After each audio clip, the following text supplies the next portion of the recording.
Hello my dears, and welcome back to my corner of the internet. I'm Shannon, and welcome to what will be my final Game of Thrones video on this channel. The series finale just aired, and let me tell you, the internet is divided. I went on Twitter afterwards, and people either loved it or they hated it. So what I'm going to do in this video is I'm just going to kind of touch on some of the scenes and moments that I found really impactful, and we'll talk about them. Before we do that, we'll touch briefly on episode 5 because I didn't do a dedicated video to that. But if you saw my Get Ready With Me where I used the Game of Thrones X Urban Decay palette, I did touch on some points. But I'm just gonna reiterate them here before we move on to episode 6.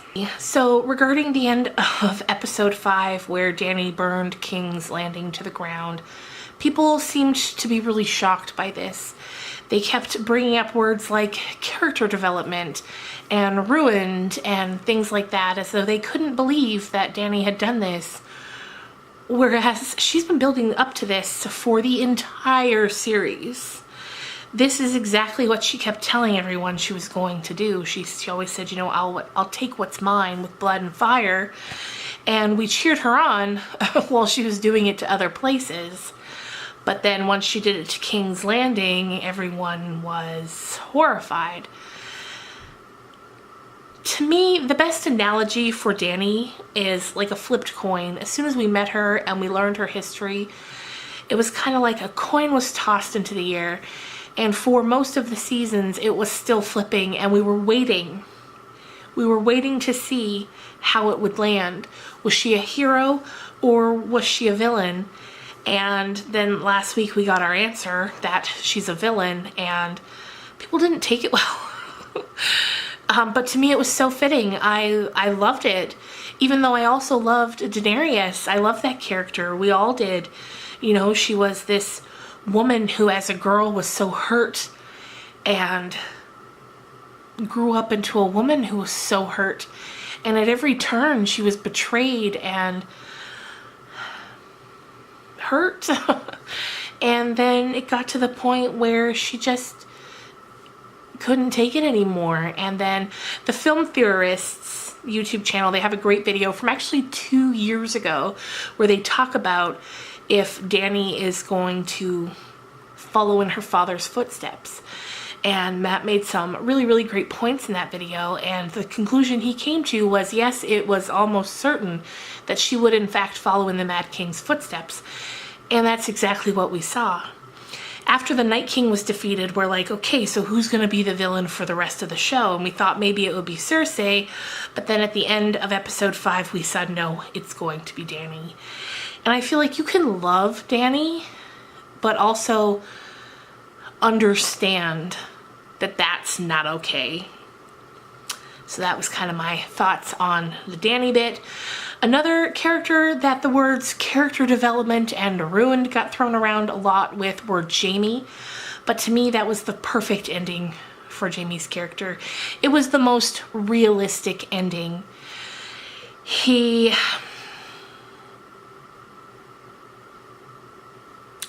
made total sense to me that in the end, no matter what, no matter who he had become, he would go back to the arms of his one true love. And as they're standing there and the rocks are crumbling around them, of course he is going to comfort her because he loves her no matter what.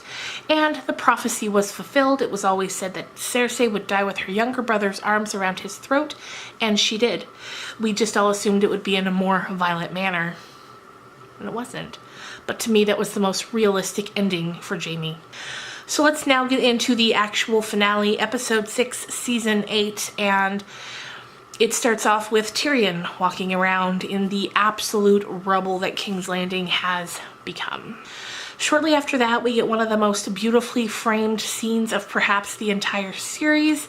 It's when Dany is walking out to address the Dothraki and the Unsullied, and she's walking out and Drogon's wings go up behind her, and it's framed so that it looks like it's her wings, and it was just gorgeous. Then she gives a rather startling speech where the Unsullied and the Dothraki are cheering her on. Jon and Tyrion are watching, and you can see that they are shook. best word for it. After that, Tyrion quickly approaches her, takes off his Hand of the Queen pin, throws it down. She has him arrested.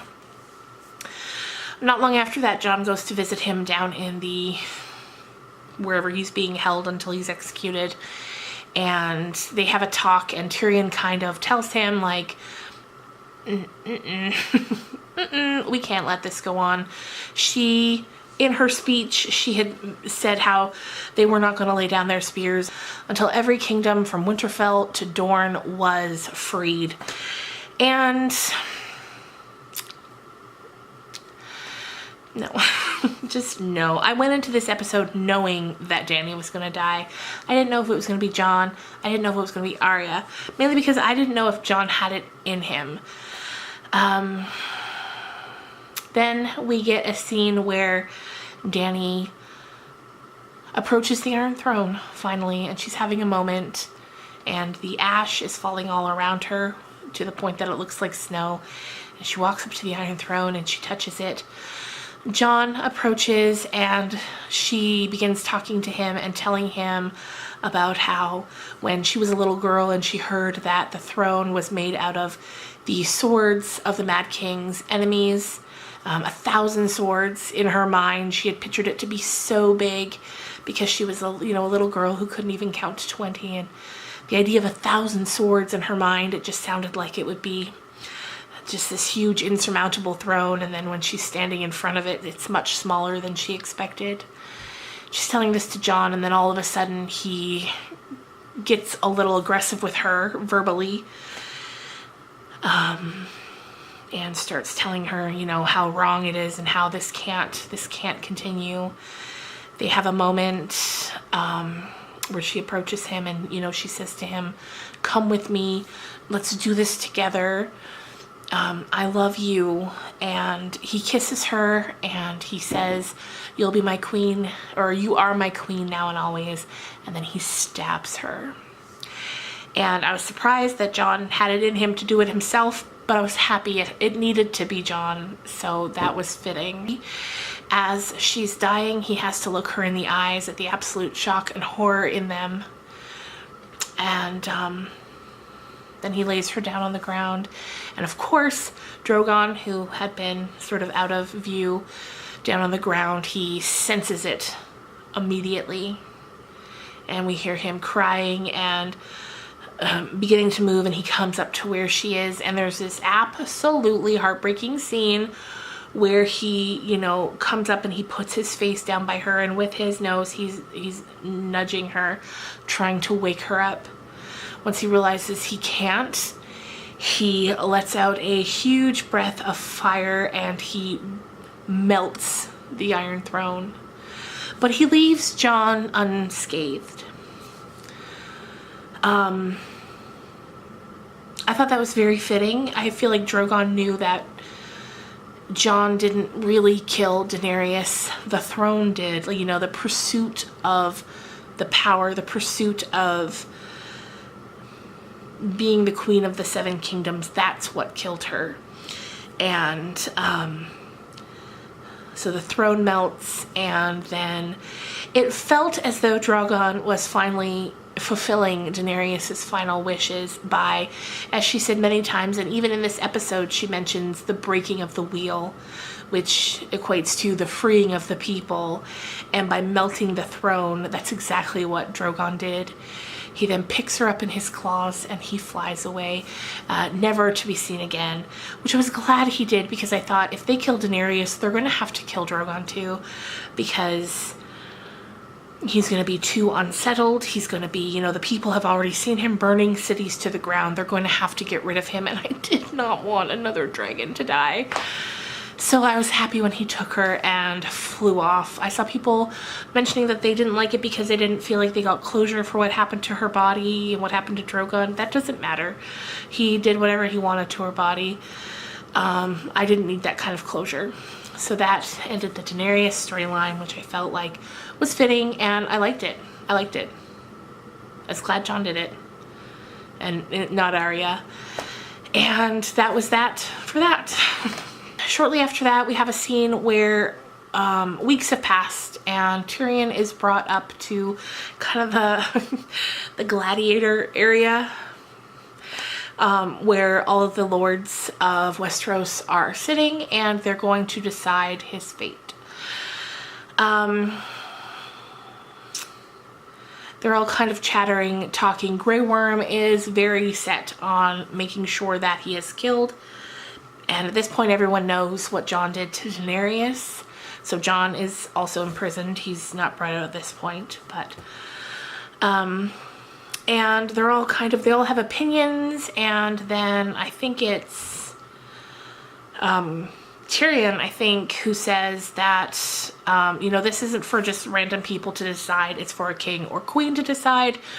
Grey Worm says, we don't have one, and Tyrion says, then pick one. There's a kind of, you know, a murmur where everyone kind of starts a bit of chatter, and then Edward Tully stands up and he starts to make a case for himself to be king, and then Sansa tells him to sit down. Loved that. Sam then stands up and he says, you know, since this decision affects the people, why don't we let the people decide? And there's silence for a minute, and then everyone chuckles, and then someone says, yeah, why don't we also give the dogs a vote? And then someone else says, yeah, I'll ask my horse what he thinks. So Sam's over here trying to invent democracy, but he's very quickly shut down. Sam's always been ahead of his time, I find. Anyway, Tyrion says that while he's been imprisoned, he's been thinking. He's had nothing to do but think. And that he's come to the conclusion that the most logical king, the best king, the obvious choice is Bran. Bran the Broken. And it's funny because a couple weeks ago, I jokingly said to my husband, watch Bran somehow ends up on the throne.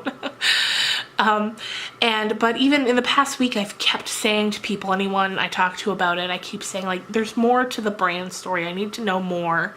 And I kind of got that tonight.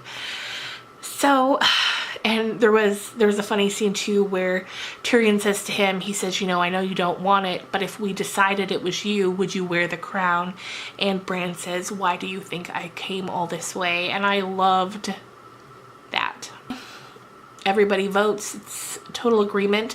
Sansa stops the vote kind of to say that she, you know, she loves Bran and supports him, but she wants to make sure that Winterfell is a independent place as it had been for thousands of years. Bran gives her the nod for that, so her and Arya don't vote, but everybody else unanimously votes aye in favor of Bran being the king.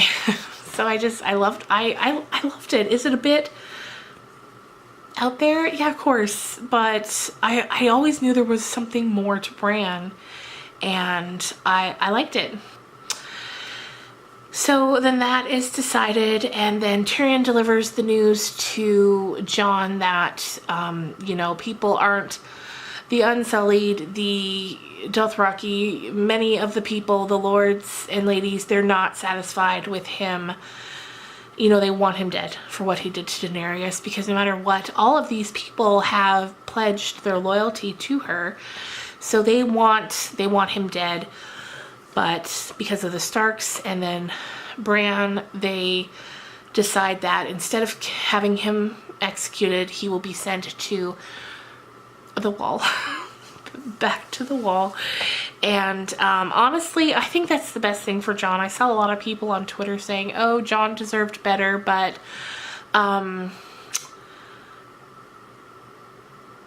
he loves it up north. That's where he'll be happiest.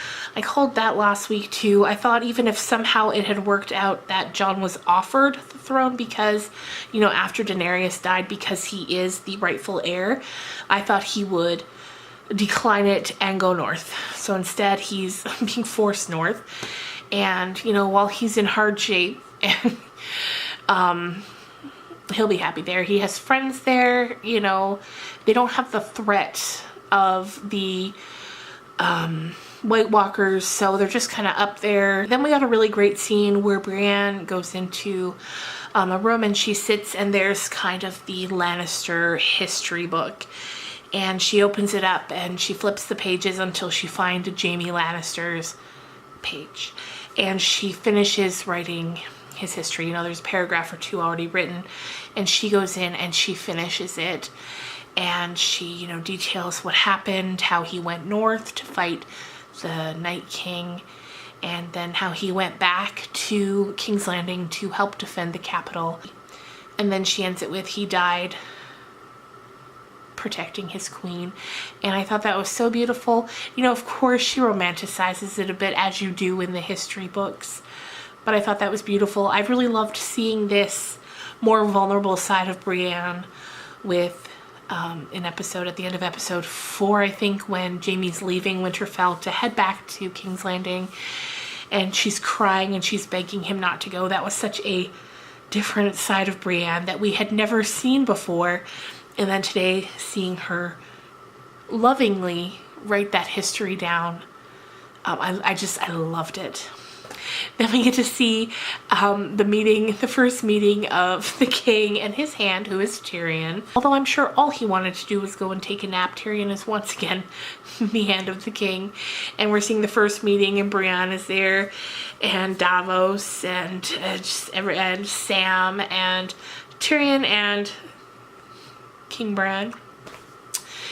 And you're just watching them and they're fumbling through it, and you're just like, what a absolute band of misfits who are now in control of Westeros.